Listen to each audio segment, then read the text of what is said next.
This is Pod Populi. Podcast for the people.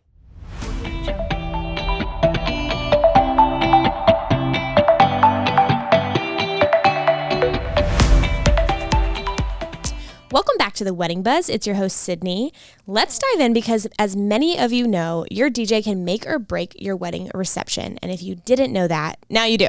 Let me repeat, your DJ can make or break your wedding reception, and that is not a risk we are willing to take. If you're new around here, hey, my name is Sydney, and I'm the owner of Delightful Planning. I'm a wedding planner in South Florida, and here's the inside scoop on what to look for in a DJ. So why is your DJ so crucial, you might ask? The DJ is crucial to the success of your wedding reception because they do way more than just play music. This is 2024. We're not just hitting play on an iPod. The DJ is who controls the flow, the energy, the atmosphere of the wedding reception. Of course, me as a planner, I can plan the timeline of events, and of course that matters. But the DJ is the one who controls the speakers and is the one with the microphone. They are the one bringing my timeline to life.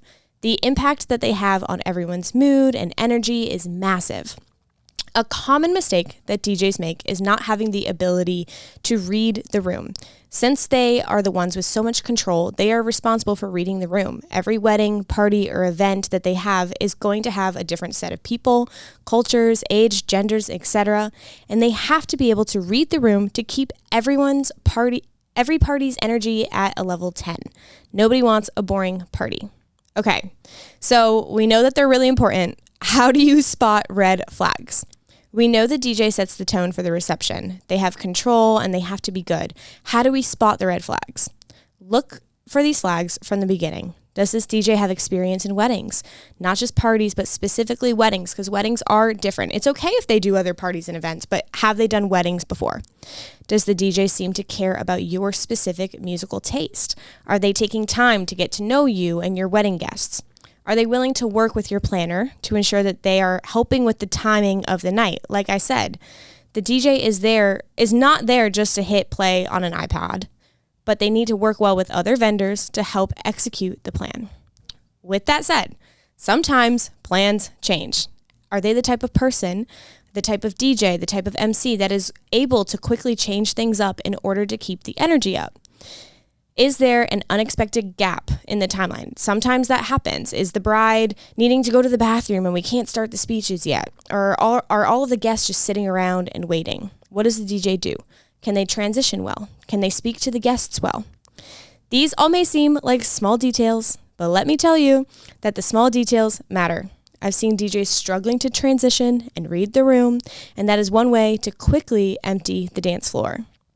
Even during the ceremony, can they transition or mix or loop songs when the wedding party is taking longer than expected to walk down the aisle, or the bride is so nervous that she needs a minute to calm down before walking down the aisle? Let me tell you, this happens often, and for me, as the wedding planner, I'm already trying to calm down the bride, fluff her dress, fix her veil, etc. The last thing I need to worry about is if the DJ is going to play the right song at the right time for the bride when she walks down the aisle. That's their job. I don't care how they do it, but I need them to loop the song, fast forward, rewind, whatever that they need to do so that the timing is correct when the bride is walking down the aisle. The other thing is, while I'm with the bride in this situation, I'm not with the DJ and able to tell him, oh, hey, she needs a minute. When she is ready, I do try to signal in some way that she's ready, but they need to be able to read the room and ready to pivot and transition. We need seamless transitions, and I may not know exactly how they do it, but I know that it has to be done, and you should be able to trust that your DJ knows how it is done. This situation with the bride needing an extra minute happened just less than a month ago, and thank God everything was seamless. That wedding also was such a good party. There was around 150 people, and the dance floor did not stop all night. It was packed every minute of the reception, and lucky for me and lucky for you guys, I have DJ Ivanco here with me. All right. So welcome to the Wedding Buzz. Sydney, thank you so much for having me. I'm so excited that you're able to join me. I know you've been doing this for a long time. I want your opinion. How did that party feel to you? That party, so from the very beginning, I started getting a vibe, with the wedding party, and I'm like, okay, these guys seem pretty energetic, so I can tell they're going to be fun. So that kind of like calms my nerves a little bit. I get nervous for every single wedding. Most Same. people think they're like, oh, you've been doing this for a long time. You probably, it's like a walk in the park. No, I care. Of course you care. That's why I get nervous, but that's part of what makes you good. absolutely. So because I care is because I put a lot of attention to detail. So part of my attention to detail is to just scan the room, see how like the bridal party members are reacting. Have they been drinking? Are they very energetic? Are they lively? That I can kind of more or less tell like, okay, this is going to be a party for sure. So once I saw the groom wearing Jordans, I'm like, oh, we're good. We're good. Yes. We're good. Yes. I loved that group, but I will say they had been drinking. Yeah. They were having a good time. That's good though. Yes, it is good. It is good. So It loosens everybody up. Everyone was loosey goosey. They were having a good time. I don't even think we talked about the fact that the bride needed an extra minute. I don't know if you realized it. I mean, it went smooth. I mean, everything went super smooth. When it came to the actual ceremony, whenever I do my finals meetings with my brides and grooms, for the most part, I do it primarily with the bride. Sometimes the grooms either can't make it or they just have zero input. They're just like, babe, just do whatever you want. So I'm like, all right, that's good because that means you are very, not very strict on what you want type of thing. And they trust their partner to just execute everything and just be happy with it. Yeah. So when I told her that her wedding party was like X amount of people, the song you gave me is not the longest. There's little things that I can do here and there. I can make custom edits. I can maybe either duplicate the song or just put like an instrumental on loop for a little bit. And then I transition over. When it came to her song, she told me, just play it. I'm going to come out after like a minute or so, but just play the whole song. So I'm like, all right, cool. So that makes it a lot easier. Yeah. I can just play the song. It's just going to play. So Okay. whenever you feel ready, you're good to go. Yeah. But And what now that I mean, if the song runs out, No, the song. Well, the good thing about that song in particular is that it's a very, first, it's a very subtle song and it's very instrumental based. So I can always loop it and no one will know. gotcha. So little things like that. That's where I'm help. like, when I was making this, I was like, oh, he's the best. Like, he made it work. And then I was like, I don't even think we talked about it. I don't even know if you knew that bride, as like she came out, she just was very emotional, like in a good way. I mean, it's a big moment, but she started like really crying and was like, No way. can't walk down the aisle like this. And we Okay, I had to didn't get know her that. tissues, and she was like, don't open the doors. And I was like, that's okay. We're not opening the doors until you're ready. We got her tissues. I mean, who wants to walk down the aisle like, No, of boo-hoo, course. And again, like she was happy. It was, I mean, her and her groom, they had been together like 12 years. Yeah. Like it was really, I mean, all weddings are sentimental, but it was just like, she got emotional. Yeah. I mean, it's a and big moment. It's a huge moment. It's an absolutely huge moment. But yeah, it was funny as I was kind of like thinking about our conversation. I was like, that was great that he just figured it out. I don't know what he did. And then I was like, I don't even know if we talked about it. And the other thing with that venue is the door, like it was a solid wall, solid doors. Correct. There was not an easy way for me to like, thumbs up, she's ready. Correct. Like there's no very good line of sight depending on where I'm going to be located. Sometimes depending on how I position myself, you can see me or you probably can't because there's two doors. Yeah. So you can go to the one all the way to the far left and that way you could see me without having to open the main door. The main door, yeah. But not Which is, I think, what we did. My assistant or someone like kind of. Yeah, well, someone like peeped their head and like I just knew that something was about to happen. The song was still playing and the moment was like, the song was very easy. When I really stress is when they tell me, listen, I want to walk down. I want you to start it at 1:15 and I'm going to walk down at 1:30. That was I'm like, okay, my wedding last sounds week. good. That is when my nerves are like up to here. I'm like, if you don't walk down at 1:30, I have to figure something out. Like, that's your cue. Like, it literally says, like, the words of the song are like, here comes the bride. Like, you better walk. I mean, honestly, this is like good for me to know too, because I had this a couple weeks ago where the bride was like, I want to walk down at 2:38. And I was like, but it was one song for everybody. And I was like, correct. So she's like, can you tell my bridesmaids like what pace to walk? And I was like, No. I mean, we're not at I just had that 2 weeks ago, actually. Yeah, I mean, 2 weeks ago, I had the exact same scenario. The song total was 3 minutes and 15 seconds. They had 12 bridal party members, both sets of grandparents, both sets of parents. We had grandma all too to the with same a walker song. Yep. I'm like, sweetie, this is, unless you want them to sprint, there's no way. So if you trust me enough, it's half of the song is only instrumental. The other half has vocals. What I can do is I can grab that same song, isolate the vocals, grab the whole entire song, loop it twice. That way you have almost 6 minutes. Yeah. That way they could just walk at their own pace. That way you don't have the same. For example, I care a lot about how the end result is when it comes to like your photo and video. Mm-hmm. I'm not a big fan of like taking the picture of the bridal party members coming down and there's like 2 other sets right behind them. Mm-hmm. I like them to have like their moment, right? Mm-hmm. So I want to make sure that they're not rushed. What I did was I looped both songs. I dropped her song at the very end, and I told her, if they walk fast, they walk fast. The song is beautiful anyway. Let it play out. Mm-hmm. It only played out about 20 seconds after, but in those 20 seconds, I gave the officiant the thumbs up, and what he did was he told everyone, ladies and gentlemen, please rise for our bride. That gave me the perfect cue because it took like 5 seconds for that to happen. Mm-hmm. Doors opened, everything was perfect. Nice. But it took almost all 6 minutes. I told her, there's no way you're going to do this in 3. There's no way. You have 22 people in your bridal party in your bridal party. Yeah. It's too many people. It's hard. I mean, I definitely like when brides have just a separate song for them. Yeah. Because then then it's like the DJ can keep looping it or whatever they need to do. I prefer that 100%. And then give you thumbs because up. Because the stress I went through. Because the other thing that people are not remembering all the time is if you do a first look, you've seen the groom, whatever. Correct. If you have not done a first look, I have to keep the bride hidden. Mm-hmm. Like everyone's lined up and the groom is in that lineup, but the bride is not in that lineup. She's usually in the bridal suite somewhere. Correct. Usually with my assistant. And then when everyone's like, and I have her like standing ready to go. And when like once the groom is like up at the wedding, then I can be like, okay, bring her out. Correct. But it's always like trying to keep her hidden.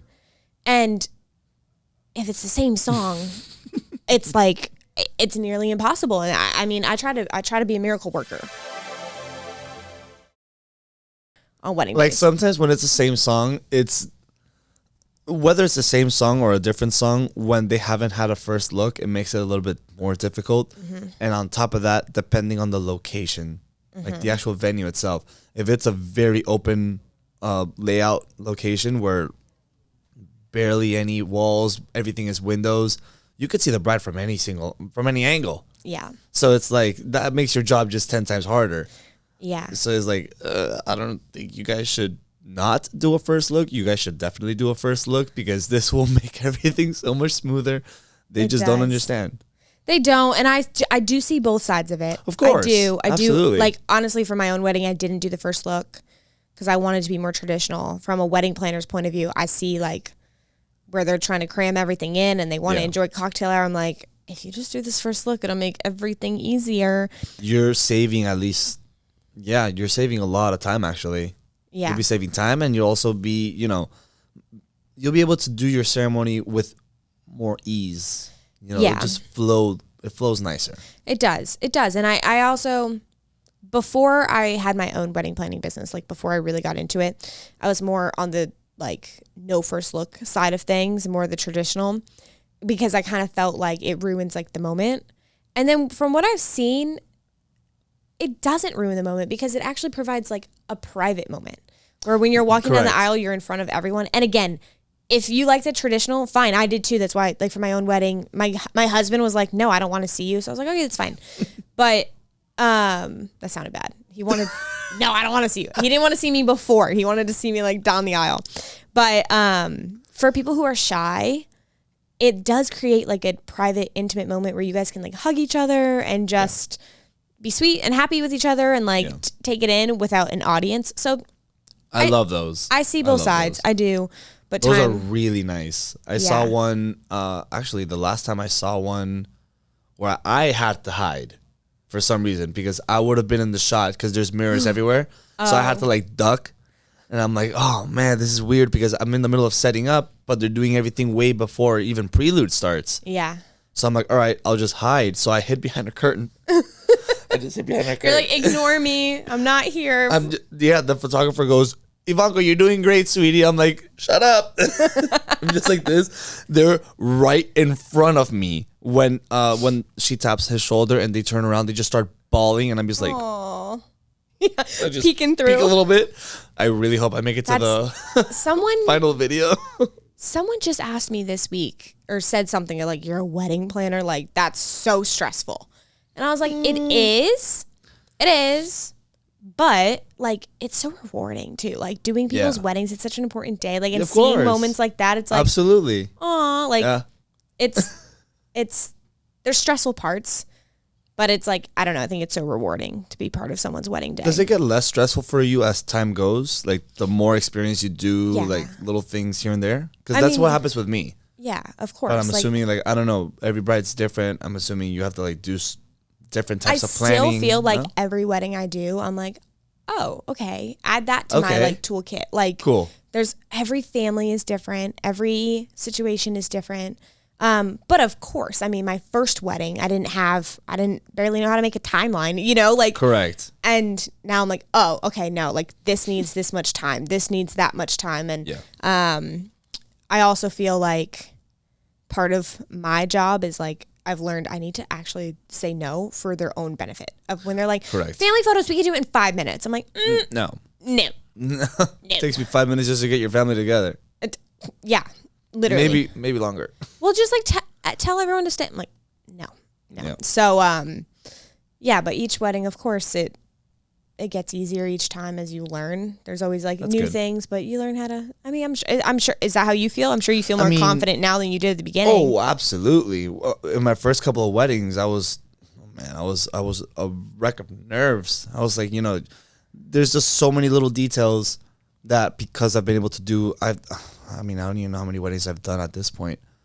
At least a good 400, almost 5, I think. I average around 60 to 70 a year. Yeah. Been doing this for about 7 years. Which I wanted to ask you. So how did you get into this? So it's a funny story, actually. I've been DJing since I was 14 years old. So I've been DJing for, as of right now, 14 years. Exactly. Okay. So I've been DJing for 14 years.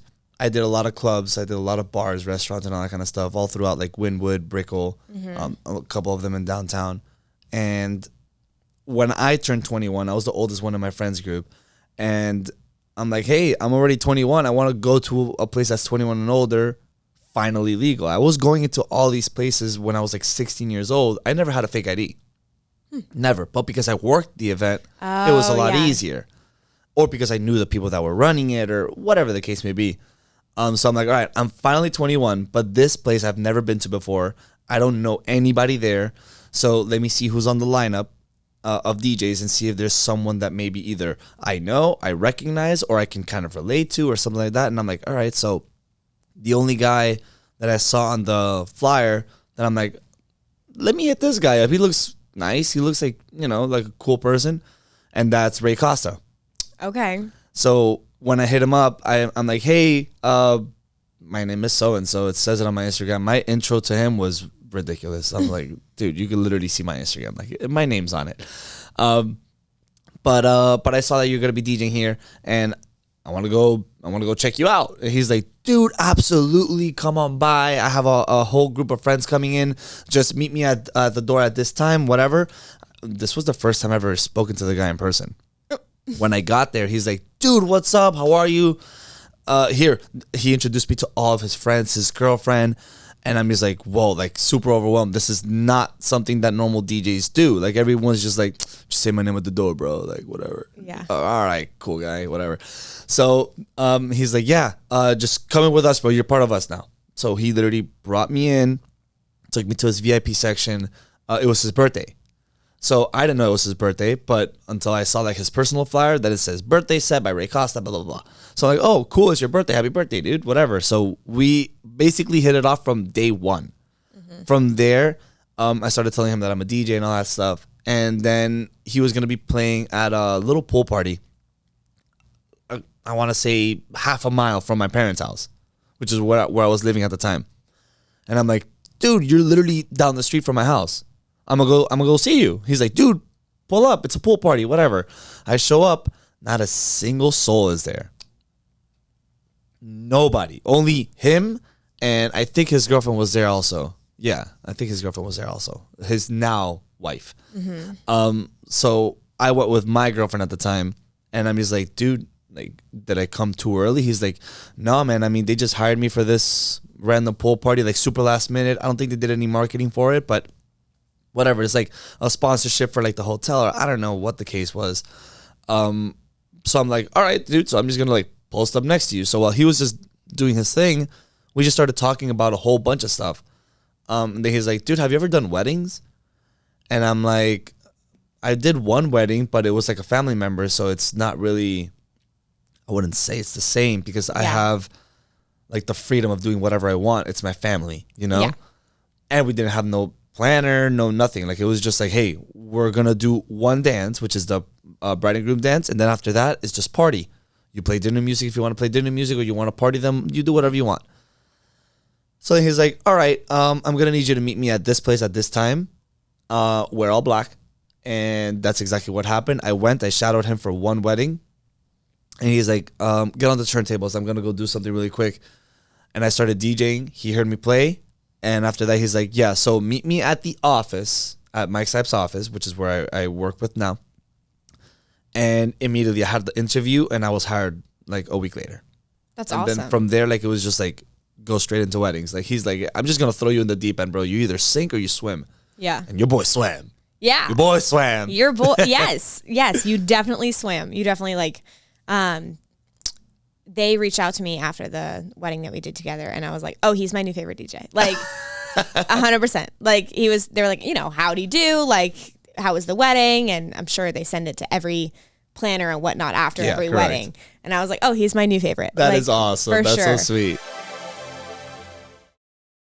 But you clearly have been doing it like a long time. You're comfortable up there. Yeah. You seem to like, how do you, I don't know if you have any like tips or tricks, or like, how do you read the room? How do you read the energy? How do you kind of like adjust yourself to meet with different people? Well, I have to kind of like, how can I explain this? Like, this is kind of like a balance. Like, my personality allows me to be very friendly and very me.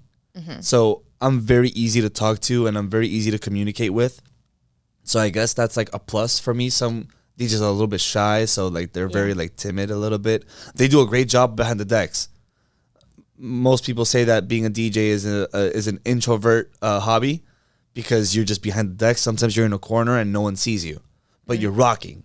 Yeah. But as soon as you get placed like on a big stage and all eyes are on you, that's when you don't know what to do. Like, your brain just malfunctions. I haven't thought about that before, but I can see what you're saying about like the DJ. You guys probably get into it because you were in like, as a teenager, you were probably in your room with your stuff by yourself and like started mixing stuff, and like that's kind of an introverted thing I can see. Yeah. But then MCing is a different side of it. So correct. The wedding we did, you were both DJ and MC. Correct. Do you like doing that, or do you like having a separate MC? Or no, I love it. I love it. Depending on what it is that I'm doing, how complex the wedding is going to be and all that kind of stuff, it helps a lot to have a separate MC. Mm-hmm. But most of the time, it's not really that necessary. Yeah. It just helps facilitate certain things, like handing over the microphone. Like, for example, you received the microphone from the bride and groom or from some of the guest speakers. Mm-hmm.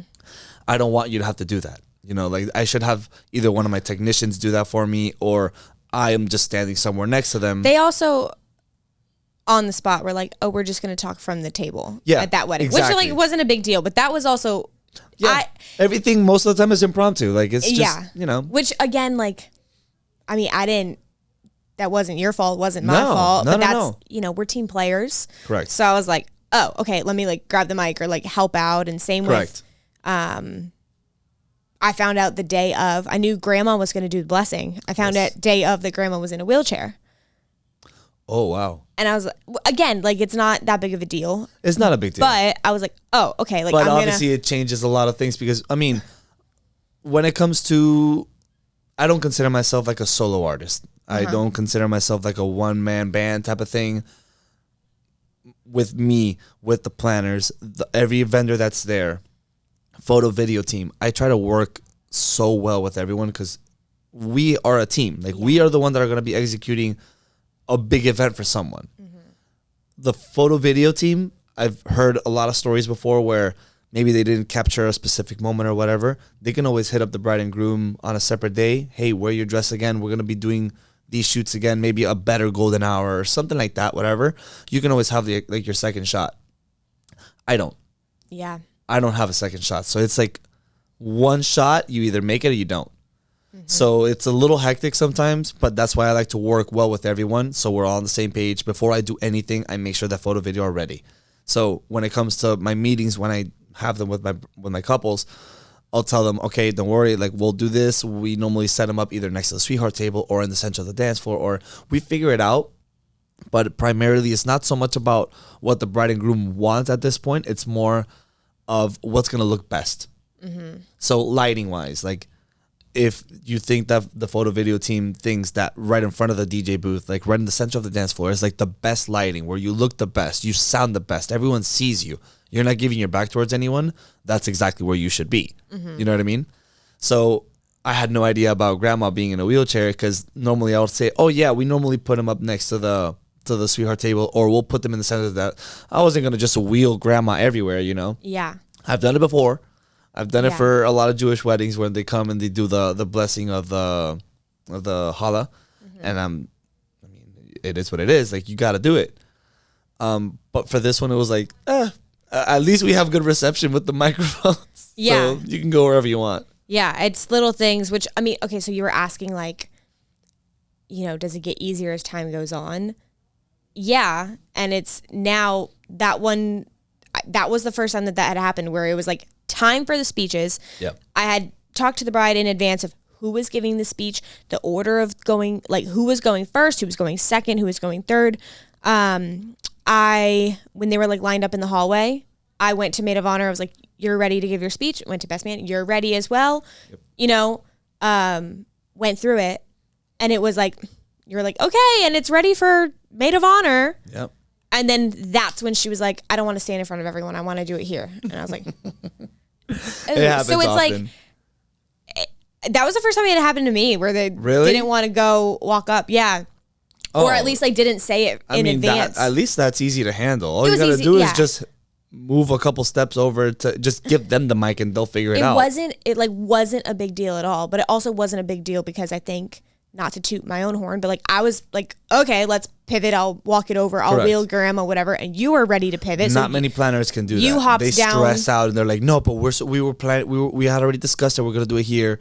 It's not that serious. I was like, at the end of the day, you're getting the same shot. It's just flowing. The girl or the guy's face and the big screen and the microphones and the audio. You're going to be listening to it on the video anyway. Like, it doesn't really matter if they're standing here or over there or by the garden. It doesn't matter. It doesn't matter. And I don't even think the guests notice anything because they will never notice. You were quick to like hop off your stage and hand the microphone, and like we just got it covered. But it's funny because like now that's like in my toolkit, you know, like now every wedding I'm probably gonna be like, okay, and for your speech, like not only like you're ready to do a speech, blah blah blah, you're prepared, okay, correct, and you're gonna be standing here, right? Like now it's just something that I know every time I need to ask. So again, we pivot, but also it's like the more weddings I do, the more I can like stick in my toolkit and be like, oh, let me ask this. Yeah, so that it makes everything just a lot easier. Yeah. Because at first, like, it was like, I'll be honest with you, I didn't know how to handle that at first. Like, how am I going to announce someone, turn off the music, run off stage, go give it to them, come back, so then go receive that microphone, give it to somebody else, and then while they're almost done, I have to play something when they're done, because now you have like a good 30 seconds of awkward silence.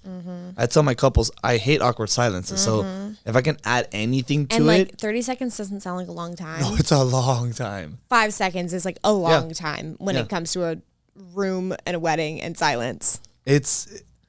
No one will ever understand until you're there. That's the thing. Like you say, 30 seconds is fine. 30 seconds is a long time. Just stay in your room, just right now. 30 seconds is going to sound like a long time. That was like 3 seconds, and it was and it felt eternal. Yep. It felt eternal. That's so funny. So what can couples do when they're looking for a DJ to kind of figure out if they're going to get someone good? There's different ways that they can try and find a DJ. When it comes to... Yeah, what would... If you're looking at DJs, what are you looking at that's like... Oh, if I'm looking at DJs, I'm just going to make my own mix at this point because everybody has so many different styles. Just like if you're at a club or if you're a guest at a wedding, like what are you looking at that you're like, oh, he did this or she did that, like that's good or that's bad, or like what are some things that from a DJ's perspective? That's hard. That's really hard because everyone always says like you are your own worst critic, right? So whenever I listen to other DJs, if I catch one slight mistake, it's like, dude, come on, But I've had those mistakes as well. Mind you, I don't even know what that DJ is going through at the moment. Is he like shuffling, looking for something while he's also doing this? Mistakes happen, but that's only something that like a DJ's ear would catch. Yeah. Most of the time, if it's not 100% of the time, the guest will never notice. Yeah. Never. No. It happened to me once actually that I played a song. I made like a big dinner mix that the bride had asked me for one wedding. The mix was phenomenal, like classical Motown, like your typical Stevie Wonder, Nat King Cole, Luther Vandross, stuff like that. And I use that mix for everything now. But I forgot that part of that mix, I have the song How Sweet It Is to Be Loved by You, and that's a very common cake song. So when I played the mix, it's like maybe 15 minutes in, they thought it was time for cake. So they got up to go do, I'm like, no. Let me rewind. Like they looked at me, I looked at them, and I'm like, stay. I faded out. I played a different song. No one batted an eye. Yeah. No one caught it. But I did. I'm like, as soon as I heard the how sweet it. Oh, no. You're like, shoot. No. I'm like, okay. But to go back to your question, when it comes to looking for a DJ, what I would recommend my brides and grooms to do is know your style and know your audience style. That I can't emphasize that enough. Like that is super crucial when it comes to like looking for your DJ. I've had actually my last wedding. I just had a wedding on Saturday. They were very, very heavy on the EDM. So a lot of house music, a lot of techno. Last wedding was I was at a rave. I was like, I mean, it's just funny because that's not that common. And my last wedding was like that. And you're saying your last wedding. But funny. Because brides and grooms are finally prioritizing themselves. So it's a bit of a give and take. I try my best to always please the older crowd when I can. So I tell them, listen, you have a 4-hour reception. Out of these 4 hours, let's be real, the first hour to hour and a half is going to be your dinner. First dances, formalities, speeches, cake, whatever the case may be. You have so many little things in that first hour, hour and a half. You're going to have around 2.5 hours, sometimes 2 hours to party. Out of those 2 hours, let me play the first 30 minutes to give the older crowd their fix. Let me play their Earth, Wind, and Fire. Let me play their Michael Jackson. Let me play their Donna Summers. Let me play their Madonna. All that stuff. The classic ones, I jam out to that. I was just jamming out to Earth, Wind, and Fire, pulling up. Like, I like 70s music, 80s music. So it's not like it's only for the older crowd. Like, you can enjoy it as well. Yeah. And it was funny because their wedding was on the 21st of September, and that was their final song, September. That's literally same. Yeah. Literally same, that wedding. So it was really cool that they did that, but they knew their audience. So it's like, yes, please my family for the first 30 minutes. After that, my family also enjoys hip hop. They enjoy rap. They enjoy throwback R&B. Say less. I got you. So once I give them their fix, you have a whole hour and a half, almost 2 hours of whatever it is that you want. And even so, I still sprinkle in a little bit of what the older crowd would enjoy throughout the night. Yeah. I'll play some Bee Gees. I'll play some Casey and the Sunshine Band. They're fun songs. So and I have remixes of them, so it makes it more modern. I mean, it is a really good point of like, not to be stereotypical, but I'm going to be a lot of times grandma, grandpa, they're heading home after about an hour after dinner. That's why I please them in the first 30 minutes. They're heading home. So please them in the beginning and then, crank up the party. That's exactly a what I do. little later. But I mean, people get down to all sorts of music. Oh yeah. All sorts of music. What do you ever have like tough crowd? Like where you're like, absolutely. Oh shoot, no one's dancing. Like what do you do? Absolutely. It's honestly, I think more often than not, it's at least a rough crowd when it comes to like the start. Mm-hmm. It's rough. How to handle that is different. This is exactly like what I was going to before of like know your crowd. Mm-hmm. The crowd was not into what the bride and groom are into. But the bride and groom tell me, listen, we want this for dinner and we want this to be the party. Okay. Every single request that came up to me was Spice Girls, Bruno Mars, Pitbull.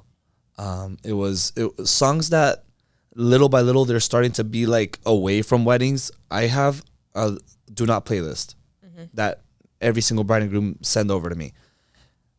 99% of the time, no Pitbull, no Bruno Mars. Really? No cha-cha slide, no wobble, no none of that. They hate them. I mean, I can see like cha-cha slide and wobble. It's gotten to the point where every single wedding, they play the same music. Yeah. So mind you, I don't play the regular versions. I play remixes of them. So yeah, it might have like the lyrics, but it has like a different drop or it has like a different build-up or something just more energetic. I'm an energetic person. So if I'm going to play something that's like in the lower BPM range, like just slower tempo, I might as well get a remix of it that's a little bit faster, more energy. You don't really feel like the whole, I don't know, like 24 Karat by Bruno Mars. It's a slow song. I have a cool house remix of it. Yeah. They don't know that, but they told me no Bruno Mars, so you don't get to experience it. Yeah. So it's a little bit, so. That's tough. How do you feel about requests? Like when... I'm okay with it. Yeah? I'm okay with it. I have no problem. Do you normally do the requests? Again, if it goes along with the vision of our couple, yes, I have no problem with it. If it's something that is on their do not playlist, no. Then no. Yeah. Respectfully, no. How about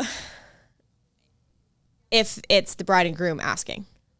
Oh, whatever they want. Okay. My own wedding, which my husband still gets so fired up. The DJ was not like, it was like a very well-known DJ. This was up in like Orlando, but a very big, well-known DJ. And he wasn't like awful or anything. My husband will say he was, but he wasn't. He wasn't. And he just didn't necessarily play like what, we had talked about. And then my husband started making requests. My husband, the groom. Yeah. Which I think I've talked about this on the podcast before, but I haven't told you this. My husband started making requests and he wasn't doing it. And then my husband started getting mad. It's our own wedding and like he's not playing what he's requesting. So I went up and was like, hey, I think like my husband like requested some stuff. And he goes, yeah, he has some weird taste.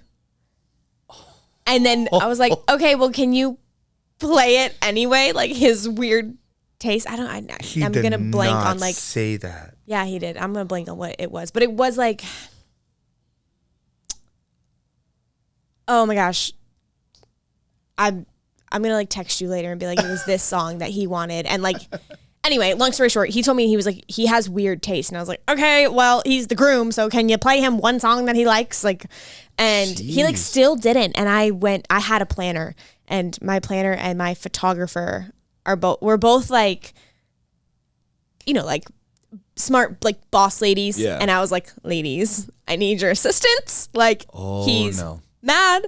And so they went up and they were like, play some of the songs that the groom is asking for. So we finally did. And like, it was a different crowd on the dance floor. Like some of my friends were like, I don't know this song, but all of the groomsmen of course got up and danced. Absolutely. And so that's where I'm like, I like to ask, I'm like, how do you feel about requests? I mean, I have no problem with it. Mind you, this is not my party.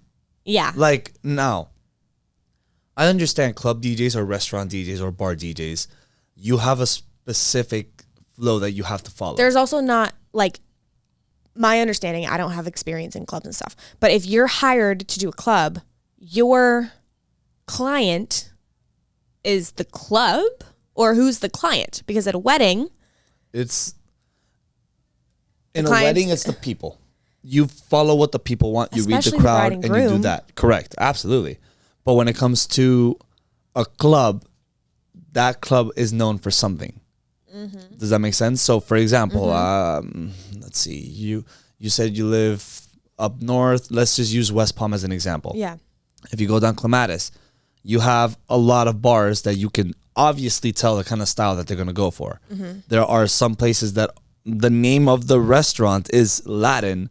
You're going to hear Latin. Like, there's a big chance you're going to hear Latin. Yeah. Whether it's open format or not, doesn't really matter. Yeah. But for the most part, they still read the crowd.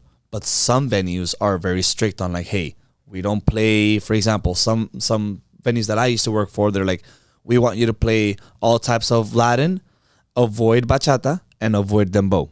We want to try and eliminate that type of crowd. Reason why? I have no idea. That is on the club. Yeah. I get paid to come and make these people happy. Yeah. They're the ones that cut me the check, not the people buying drinks. Well, that's okay. Exactly. So like when you're doing a club, your client is the club. It could be the club or it could be the promoter. Or the promoter. Correct. But like the random people giving you requests isn't necessarily it. No. But unless the requests are good. If they're good. If they're good requests, yeah. But if it goes against what like the person writing if it goes the check, against, sorry, nope. And that's at a wedding. It's like if a groom is asking for something and you think it's a stupid song, like if it's the bride or groom asking, you got to do it. This has happened to me twice. Once at a club, once at a wedding, which is hilarious. And the good thing is that the only reason why I was able to get away with it is because the couple that I was dealing with for the wedding were beyond amazing. Like they were, I wish I could DJ for them every single weekend. Like it was like that. Yeah. I try to get very close to my couples as much as I can just because we have a better connection and I relieve some stress from them. Mm-hmm. So they're like, our DJ, we're in good hands. That's one less thing I got to worry about. That's how I want you to feel. At the club, some dude came up to me, like I'm talking like an older dude. He was like, I don't even want to say an age because now that I just said older dude and I mentioned an age, you're going to be like, excuse me? Yeah, it was like 40 something. No, I'm just kidding. No, but you could tell he was like an way older gentleman. He was wearing a suit to the club. I'll put it to you that way. Okay. Like with a really long collar. You could tell he's like maybe Italian or something like that. Really nice slicked back hair, white beard. I'm like, okay, this guy got money. Like you could tell. Yeah. He goes, I want you to play a song for me. And I'm like, what song is it? He gave me like a napkin with it. Oh. I didn't have it, so I looked for it, and I'm like, let me see if I have it. Most DJs, they say, let me see if I have it. They'll never check. I have a reel on it on my Instagram. Like, they'll never, I'm just pretending I'm searching up, like, Bugs Bunny or something. I'm not gonna, no. Because most of the time I know the song, and I'm not gonna play it. So I'll just make you feel good. Most of the time you're drunk. So you're not gonna remember whether I played it or not. And this guy, when I heard the song, I'm like, there's no shot I'm playing this song right now. Like, there's no shot. Can you listen to it real quick by your, like, just on your headphones? Yeah, like, that's why we use headphones, and then we have, like, two sides on the deck, so one of them is playing, while the other one, I can listen to whatever, I can make edits, I can, like, so I repeat what I said in the beginning of this podcast, that it's so much more than pressing play on an iPod. Oh, absolutely. Like, I literally had someone reach out to me the other day for wedding planning. It was like, can you just, like, press play on the iPod? And I was like, no. What? No. Yep. No, it doesn't work that way. No. But anyway, go on. So he said, slid you this napkin, and you were like, I'm not playing that. Slips me the napkin, and I'm like, sir, I'm sorry, but this is like the completely opposite. Like, I'm talking night and day difference. There's no shot. He comes up to me and he goes, my friend, he gives me $500. $500 cash right there. Please play it. It's for my wife. Say less. Played it. I botched the dance floor. Everyone looked at me like, what are you doing? And I'm like, just give me a second. Shout out to the wife. He was super happy. They brought out a whole bunch of bottles. I'm talking like 5 or 6 bottles. Magnum, Dom Perignon bottles and gold. And I'm like, wow. the promoter comes up and he goes, why are you playing this? And I'm like, that's why. That's why. You just made $5,000 in 2.5 minutes that the song lasts. And I made $500. So shut it. The guy goes, okay. Just go back to what you were doing. That's it. And that happened to me at a wedding. They asked for some song from, I think it was like a AC/DC or like Led Zeppelin. I don't remember exactly what song. But mind you, this is 80s rock. Yeah. The crowd is like into hip hop and house and stuff like that. So I'm like, okay. I look at the groom and I'm like, just give me a second. I played the song 30 seconds. The guy was super happy for those 30 seconds. And I'm like, all right, dude. On the mic, I literally said, hey, bud, I wasn't supposed to play that, but I got you. Just know I care for you. The guy was cracking up. The groom looks at me and he just gave me a thumbs up. He comes back. He slips me $100. Huh. And then I look at the groom. The groom comes up to me. He's like, why'd you play that song? It's so random. And I'm like, this is why. And he goes, hell yeah. That's what I'm talking about. So, like, I'm okay with the request, but like at the same time, if it's like not the same vibe, or like if I'm not gonna have like a couple that's gonna react that way, I'm not even gonna risk it. Yeah. But these were like super cool people, so it's like a very rare scenario. Yeah. Very rare.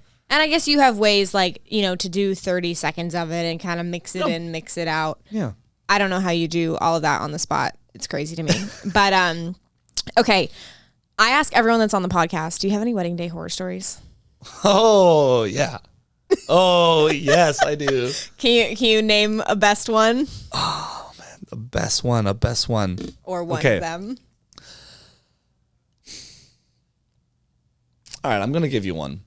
This one it's not so much about a horror story like that I made a mistake. It's just like this wedding was being completely destroyed and I needed to do something about it because I was starting to feel bad. So we were somewhere on the beach. I'm not going to disclose the location or anything like that because it's very easy to narrow it down. We were somewhere on the beach, and this particular venue, you only have a north and a south elevator to get to that location. So there's the north tower, south tower, and then there's like a little area in between that links both of them. That is where they have the convention center and where they have the ballroom.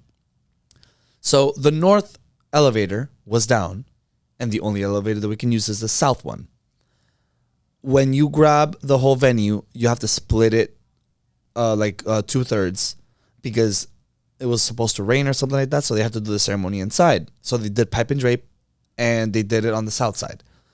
We got there. My call time was 3:30. I got there at like 3:15, 3:20. By the time we unloaded the trucks and everything, we were already on our way up. It was like maybe 3:40 max. It takes me 10, 15 minutes to set up at least my gear. Everything else takes maybe an extra 15, 20 minutes. As soon as I walk up, I've never worked with this planner before. This is the first time I meet her.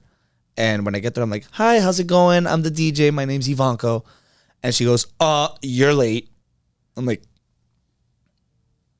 I literally looked at her. I looked back.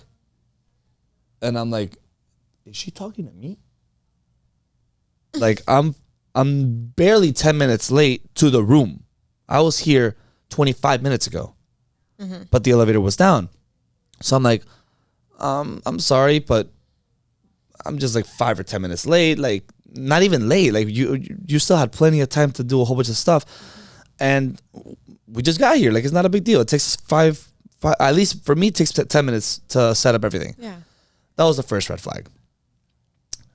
Second red flag was instantly right after. When I'm like, oh yeah, we're just gonna go through so we can go to the reception area, which is literally 15 feet in front of me. She goes, no, we just set up the runner for the ceremony and you're not passing through there. I'm like, then how am I supposed to get to the other side of the room? For some reason, you put the runner from one end of the wall to the other wall. Like, there is no walkway whatsoever. I don't know. You're going to have to figure it out. Like, she was super rude for some reason. I'm like, oh, man, we're already starting off on the wrong foot. And this was a Jewish wedding, so I care a lot about the Jewish weddings. Some Jewish weddings are very traditional, and they like that everything goes according to plan. And I mean, for some reason, they spend a lot of money on it, so they stress even more. And by stressing, they get nasty sometimes. So it's like, let me try and see what I can do. We had to carry all the cases, 1 floor down, in the stairs. Cross the hallway. The bottom floor is the convention, like the office rooms. Top floor is the ballroom.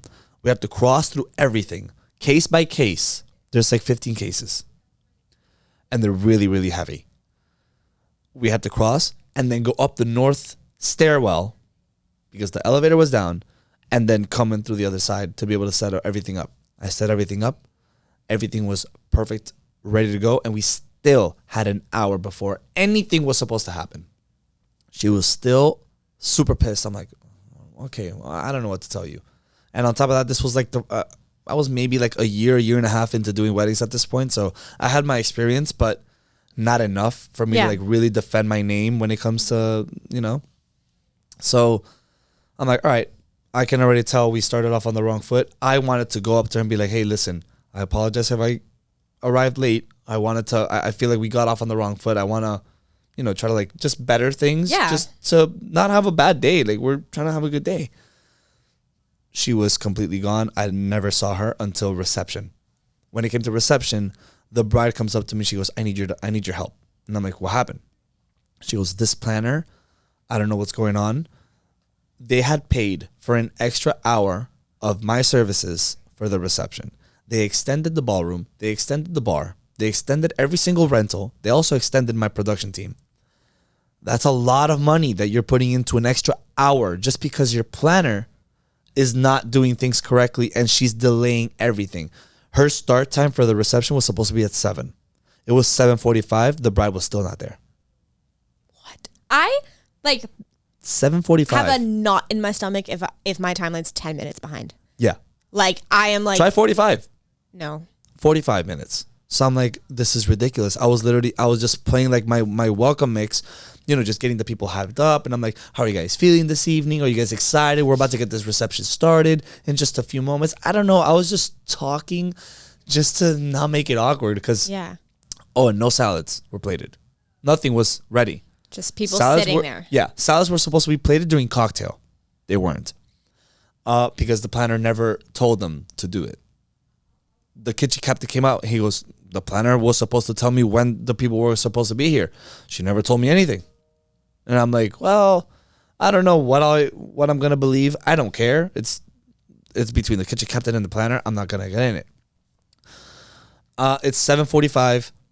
They're finally lining up outside. And the planner gives me her timeline. And it's like a whole bunch of colors. And like, on top of that, the font was like maybe 0.6. Like it was super tiny because she wanted everything to fit in one page. I'm like, you could do multiple pages. Even front and back if you want to. Like, I don't know. An easy course on Microsoft Word on YouTube will do you justice, I promise you. So I look at the timeline. I'm like, I don't understand a single thing that's on here. And on top of that, she's using military time. I mean, I can read military time, but I'm not really used to it. So like, now I got to like takes a second to subtract 2 and do a whole bunch of stuff. And I'm like, okay, let me just scratch everything out for the times. I'm going to write my own times on the side, identical, just regular time. And let me see what she has over here. She has each bridal party member is going to be coming out with a 30-second gap in between to the same song. Like, it's also very oddly specific. Yeah, like it had like everything was timed. Everything was like, supposed to be at 7:15 was grand entrance. 7:15 to 7:16 is the first group of bridal party members. 16 to 17 was another group. 17 to 18, so on and so forth. So I'm like, well, this makes no sense. The bride, I look at her and she's literally just holding herself like this, and her maid of honor was like fanning her because she was about to cry. Like she was just feeling horrible. And I'm like, I can't have this. Like, this is ridiculous. Yeah. That is when she told me, she's like, is there any way you could stay an extra hour? This was before she had extended me. This is why she extended me. She's like, I don't know what this planner is doing. But she just ruined the whole entire first hour. So now, based on like what I'm calculating in my head, we're going to dance for like 30 minutes. This is insane. So I'm like, I look at her and I'm like, do you trust me? She goes, with my eyes closed. And I'm like, are you sure? She goes, yes, please do whatever you have to do. I look at the groom and I'm like, you heard her, right? Thumbs up from both of you. Thumbs up, thumbs up. The maid of honor looks at me. She goes, go do what you got to do, sweetie. And I'm like, say less. I look at the planner. I'm like, we're not doing your timeline. Bridal party, listen to me right here. We're going to be doing this. She's like, that's not what's on the timeline. I'm like, we're not going off your timeline anymore. Just like that. Like, you want to be snappy with me? I'll be snappy with you now. Yeah. It got to the point where disrespect went out the door as soon as I walked in, and I've never worked with you before. Cool. You want to be like that? I'll be like that too. Bridal party members, we're going to be doing this. As soon as I mentioned the first couple, we're going to be going right after the other. One song for every single one of you, and then we're going to be doing the separate song for the bride and groom. We're not going to be doing no song breaks. We're not looping no song. No. As soon as I call you, you're storming in. This was before I knew of all the bridesmaids and then all the groomsmen or everyone as a whole. Yeah. I was always so used to the couple. Yeah. So I'm like, we're just doing that. The wedding planner looks at me. She's like, excuse me? And I'm like, you're completely excused. You're completely excused. I walk in and I go, bridal party, are you ready to finally get this thing started and to finally do things how it's supposed to be? They all screamed. And I'm like, what were they doing for those 45 minutes? Like, the planner, according to the planner, she was running back and forth. She didn't know what was going on with the catering. So she was dealing with someone that wasn't the catering manager. So that was the first problem. On top of that, she had a partner. I didn't know she had a partner. If not, I would have been communicating with the partner because the partner was standing almost next to me the whole entire night. So I would have been asking him, like, what's going on? Like, what? Sounds like We're 45 minutes behind schedule. And on top of that, you let people come up 10 minutes before cocktail hour was over. So everyone was already seated by 7. Normally doors open at 7. Yeah. Or maybe 6:55. That's okay. No. 7 o'clock, everyone was seated. Everybody was like this. Just sitting there. I'm like, this is tired, ridiculous. bored, hungry. Like, this planner just got purple. She got so mad. And I'm like, get mad all you want, sweetie. At the end of the day, I'm the one that's going to be saving this wedding because you're botching it right now. You are doing awful. Everyone went in. I did exactly what they wanted. I looked at the bride and groom and I'm like, listen, we're taking out your bouquet toss. We're taking out your garter. Remove it. That's 10 minutes that you don't want to add to more down problems. Yeah. Your cake cutting, do it unannounced. I'll tell the photographers to go and take your pictures. Just do it with the music that's playing. Yeah. She goes, all right, fine. Because they literally took like almost a week to find a song for them. And I'm like, listen, it's either you get your song and you waste 5 minutes or we try to add that to your dancing. She goes, I trust you. All right, cool. We skipped all of, everything like that. When it came to the introductions, they wanted me to do best man first, wait 10 minutes after everyone was like done with salads, and then we'll do maid of honor. And then after dinner is when we're doing parents. I told them, no. Ladies and gentlemen, please help me welcome our amazing speakers this evening. We have our best man, so-and-so. Please come on up. Followed by our beautiful maid of honor, so-and-so. Please come on by. You're going to stand right over here. And then our amazing parents are going to be closing it out for the night. And I put everybody lined up right there. Mm-hmm. The pictures look great. They all look super sharp. They were off to the side. Everything was ready perfect. to go. I mean, that's have the to key improvise. To keep the timeline ready to go. You have to improvise. The wedding we did together. Yeah. She wanted all of the wedding party photos done before the ceremony. And they had a big wedding party, and which we had talked about before. Like, we're going to try. Yeah. We're going to try. Yeah. It might not all get done. You might have to do some during cocktail hour. Yeah. So we did have some, but it was kind of rushed. And I was like, do you want to do more? And she was like, I don't know. I don't care. And so I was like, when the ceremony ended, I was like, wedding party, you get in line, you stay. And I had the wedding party in the bridal suites and stuff while they were doing family. And then when I saw they did like his family and then they did her family, when I saw that it was like about to like kind of die down with the family, I had them lined up. And then when I said, everyone just wait, and I went out to her, and when family was done, she was like, okay, like what now? I was like, I have your wedding party lined up right there, ready to go. If you'd like them to come out and we could do more wedding party photos. Yeah. If you're done, if you feel like we got enough before, great, I'll send them to cocktail hour. But if you want it, they're ready to go. And she was like, oh, yeah, I would love a couple more. Yep. And it was like seamless because they were ready to go. Of course. Which is what you did with having them ready to go. Because that if I had to do a wedding party and then I had to go to cocktail and find all the members of the wedding party, never would have happened. No. But like that's... And I'm not a fan of like during cocktail hour to like be making speeches or like announcements about certain things. Like I feel like sometimes based on at least what they've told me, cocktail hour is like where they kind of like decompress. Yeah. Because the headache of the nerves and the whole ceremony situation is finally over. Mm-hmm. Now it's just relax and party. Yeah. But the cocktail hour is the prep for the party. Yeah. You need a minute to like... Ladies and gentlemen, if I can please have all of the bridal party members, some of them don't listen. Some of them are by the bar. They're ordering drinks. Some of them are loud. They're over there by like the lake or something. They're walking the pier. I'm like, guys, I just don't want to repeat more than 3 times during like a 5-10 minute section of the cocktail hour.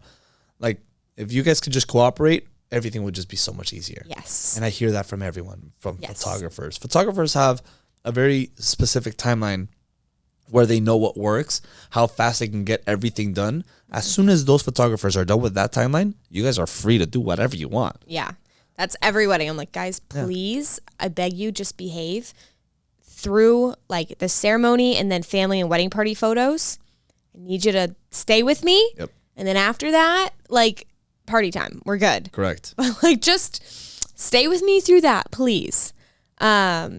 But yeah, that's crazy. It sounds like a horror story, but it sounds like it ended up okay. It sounds like the reception. I mean, it ended okay. Yeah. It ended okay just because there was a lot of things that I have no control over. Yeah. To add to the fuel. I mean, I already stepped on her toes. She stepped on my toes. Like it was already like a bad, like we were just crashing for everything. So I'm just like, at this point, I did what I had to do. They did their dances. But now the hard part comes in. Dinner. The one thing that is the easiest. Come in, they sit down. Everybody got their order wrong. When they finally fixed their order, everyone's food was cold. Of course, it was probably an hour and a half after it was supposed to be served. And some steaks were like super raw. There was chicken that you could still see pink on it. I'm like, you've got to be kidding me right now. The planner's assistant comes up to me and goes, hey pal, we have some vendor meals for you guys if you guys want to go and grab some food. And I'm like, I look at my team and I'm like, you guys can go. I'm going to stay right here. Where are you kidding me? You think I'm going to leave right now? Everything that's just happening literally in front of us for the last hour and a half. And I'm going to go leave now? After I just tried to save everything as much as I could. All right. The dad comes up to me. He goes, he thought like, obviously I'm the MC. So he thinks I'm the one in charge. He goes, Ivanco, I think this is ridiculous. This is ridiculous. The fact that we've been waiting so long and nothing has happened. The dance floor is not starting. And I'm like, whoa, Dad, I'm sorry, but I'm just trying to do my best to be able to recoup the time that was lost. I have no control over any of this. The food, I have no control over that. I'm not in charge of this. I'm just your entertainer. I'm trying to do my best outside of my entertainment role to be able to facilitate this for your daughter. He goes, oh, I'm so sorry. He didn't know. So I'm like, let me go talk and see what I can do. The dad goes outside and he completely just went off on the planner. Like went off on the planner. I still didn't know that the guy next to me was the planner's assistant. So when I thought he was just part of like the venue. Yeah. Sometimes they have like venue managers and stuff like that help you with like the curtains and the lights and whatever. I look at him and I'm like, I don't know what this planner is doing. She is awful. Like this is ridiculous. I have no idea why she's a planner. He looks at me and goes, I know she's difficult sometimes. And I'm like, you worked with her before? And she goes, yeah, she's my partner. I'm like, cool. Hey, I looked at him and I'm like, maybe you should get you out of need the a better partnership. partner, dude. Yeah. You need a better partner. It makes you look bad. very, very bad. Everything went so bad for her. She left. She left in the middle. We hadn't even started the party. She left. She just grabbed her clipboard. She just threw it. She dipped. Her assistant stayed. That's so weird. I wonder, like...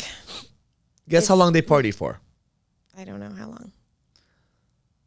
It was 45 minutes of a delay for the grand entrances.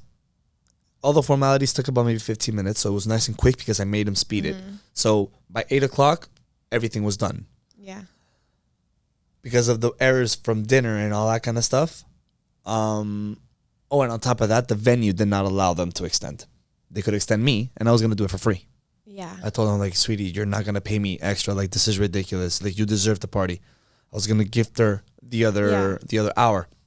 I look at my team, and I'm like, guys, if they were to extend, I feel bad charging them. I'll pay you guys, like, whatever the extension would be. But we won't do this through the company because the company will charge.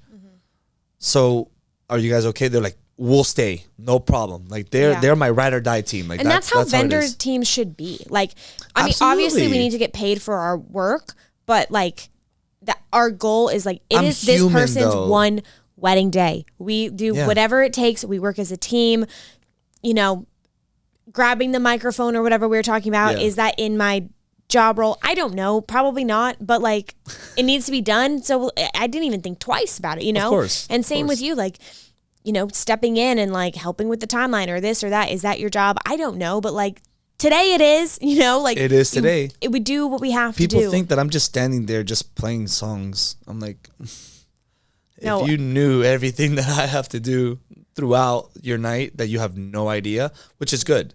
The fact that you don't know is good. I don't want you to know. Exactly. No? I'm not your. I'm your DJ. I'm your MC. I'm also your designer for everything when it comes to how the setup, your entertainment setup is going to look like. The colors of your uplights. What color? If you didn't give me a color, let's look at the napkins. Let's look at the decor. If there's a lot of green, we can either do amber. We can even do like a sage. Let's do something that accentuates that color. If everything else is white and you only have green flowers or something like that, we can go for something similar. Just make it look nice. Yeah. I'm not going to stress out the bride and groom and do a fuchsia on the wall just because it's bright. Yeah. Or like a white on a white wall. Yeah. Come or on. at least like do something for dinner and then make it the fun color absolutely. Later. Yeah, of course. Yeah. Like, it's just, I don't know. On top of that, I'm also your planner's assistant. Whenever she can't do something, I'll step in. Like, I'll do something.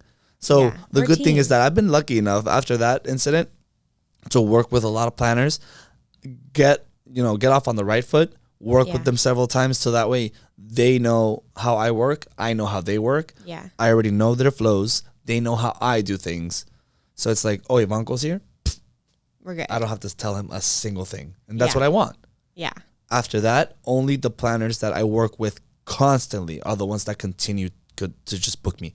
Book. Yeah. Most of them are always with recurring planners. Yeah. Yep. And I like everything that you said, I feel like answers my question earlier of like, how do people know it's a good DJ? Like someone who can talk like this, someone who has experience, someone who can explain it, someone who's a team player. Like, have conversations, ask them questions like, what would you do in this situation? What would you do in that situation? And like, see how they I've been answer interviewed it. like that pretty heavy, actually. Like, they've told me sometimes, they're like, so if this and this were to happen, how would you handle this in this situation? Wow. Okay. So it's pretty cool that you asked me these questions because you're going to see a little bit more of just, more than just like what kind of music I play. Yeah. You're going to see how I handle situations. Yeah. You know, so I pay attention to the details that matter when it comes to, like, I'm not going to make you stress about something that doesn't matter. Right. Like, it's just not going to happen. Okay. Right. If you didn't give me a cake song, don't stress it. I'll play something. Figure something out. We'll figure something out. It's the last thing I want you to stress about. Yeah. But that's because I already have the experience and because I have like that kind of confidence to be able to tell you like, you're going to be okay. Trust me, you're going to be okay. I also have a huge line behind me of people that can testify and tell you that you're in great hands. Yeah. So just because of that, you're okay. Mm-hmm. That helps me, book a lot because people don't want to stress on their day. They want someone that's reliable. They want someone that's trustworthy, that can do everything professionally. I'm like super picky. If something is not professional, like it bothers me. Yeah. Because I try my best to be. So when something is not, it's like, oh, like, are you sure you want to try and do this? Like, yeah, I know. Sometimes I feel like I care for their day to be smoother than they care. Sometimes they're like, whatever. And I'm like, yeah, but that's only it's because not whatever. Like, can we please do it this way? Because I know, I've been through it. Like, please, let's do it the right way. You say it though, because you've dealt with other weddings that are rough. Yeah, exactly. This is their first. Exactly. So they don't know what a rough day at a wedding is. Exactly. So they're like, so that's it'll why be we fine. stress like, more than they do. It won't, like, I mean, what we were talking about earlier. We can do family photos in 5 minutes. Nope. No, that's nope, not gonna happen. we can't. It takes at least 20. Yeah. At least. That's when they're cooperative. When they're cooperative. Exactly. All right. Well, this was such a good conversation. I'm so glad that I had you on. It was so much fun. I feel like we could talk for forever. I'm looking at like the time. I'm like, oh my gosh, we've been like for an hour and 10 minutes already. But thank you for coming. No, thank you for having me. This is so exciting. Especially my first podcast. Really? Yeah. Good. I'm so glad that you came on. Where can listeners find you? Because obviously after this, they want to book you. So my social media is all Ivanco official. So anything, SoundCloud and my Instagram are both at Ivanco official. And if you go on themikesype.com, you'll be able to see like pictures of me, reviews, and all that kind of stuff. So that's usually where you want to go when you want to book me. Don't book me through DM because most of the time I probably won't catch them. Because if you don't follow me and I don't follow you, it might land on the request. Yeah. So I've opened some chats that are, hey, we want to book you for October 1st. And I'm like, you mean that yesterday? happens to me. It goes to that like to the request box. Yeah. And I always forget to open that too. Yeah. Okay. It happens, but I mean, it does. Either way, even when it lands and I see it, I always direct them to Ray. Ray is basically my manager. He's the one that manages everything that I do for my wedding. So I'm like, as soon as I get that inquiry, I automatically say, hey, thank you so much. First of all, congratulations on your engagement. Very exciting. Obviously, like I try to post as much excitement as possible on my page. I want them to see the style that I go for. I'm not your average chill DJ. I'm very energetic. You saw it on the last wedding. Like we went crazy. Yeah. I want to show that because I want people that want that to book me. Yeah. I don't need people to book me that they only listen to classic rock. Yeah. Or country. Country's fun for dinner. Yes. You know what I mean? I can't party to country. That was honestly my own wedding because I love country. And when I was looking to put in like my request like for my DJ, I started like playing all my favorite country music and like thinking like, can I dance to this? And I was like, exactly. Nope. Like most of them is for you just sit back, relax, crack one open and exactly. You know, like just sing to it if anything, you know, like just sing with your friends by the bonfire. I don't know. I enjoy country like that. Yeah. I love that kind, but it's not to party, at least not for me. Maybe Country Girl by Luke Bryan. Maybe some of the remixes, but exactly. All right. Well, thank you again for coming. No, you guys, if you're planning a wedding or an event, you need a DJ, call Ivanco. Oh, I got you. You're in great hands. Yes, obviously. All right. Thank you. This was awesome. Thank you so much.